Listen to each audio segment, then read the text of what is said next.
saying about stories and how stories like the Arabian Nights tell us so much about the exchanges that were happening in these trading posts.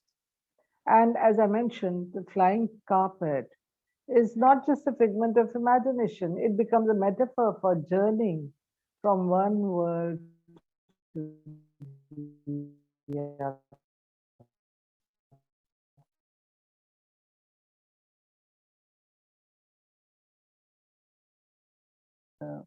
Now,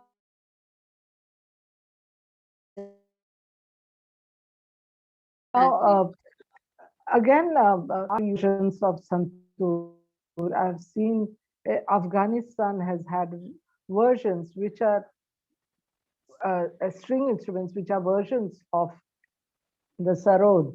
Rawab used to be a very rustic form of the sarod, which as it went along and kept being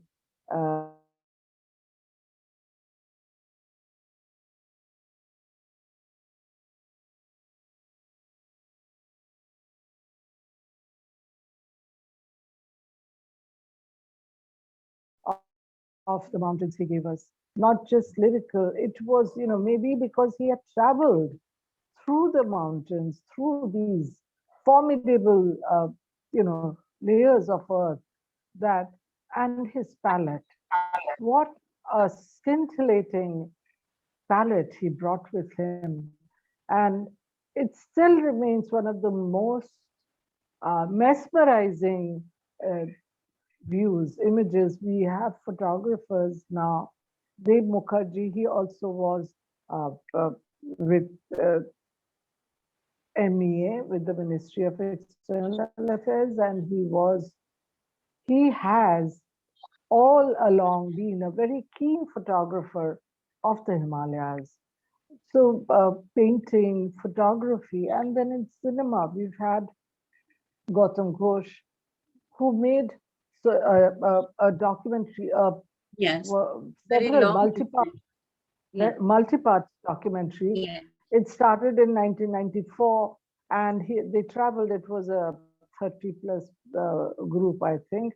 But initially, there were only 5 or 6 members who kept traveling, and they had one car, one jeep, and they kept traveling through the countries and shooting. And then, of course, came the stories and the layers of looking back and connecting of today with all the past yesterdays that have transformed life.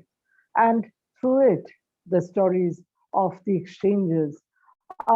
Talking of the exchanges and stories and imagination, Sharadendra Bandyopadhyay wrote a story which was called Moru O Shangho, the desert and the monastery, monastery in the desert. This story was turned into a film by, he was a legendary Bengali, another legendary writer, Bengali writer, who is a big name of Bombay cinema's screenplay, Navendu Ghosh. He happened to be my father. But the film is about a monastery in Central Asia, somewhere on the Silk Road.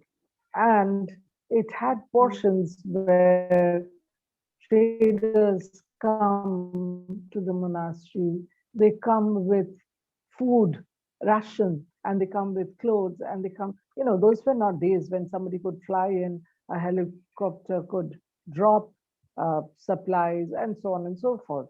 It took months for these people to come. So there was focus on the lifestyle and of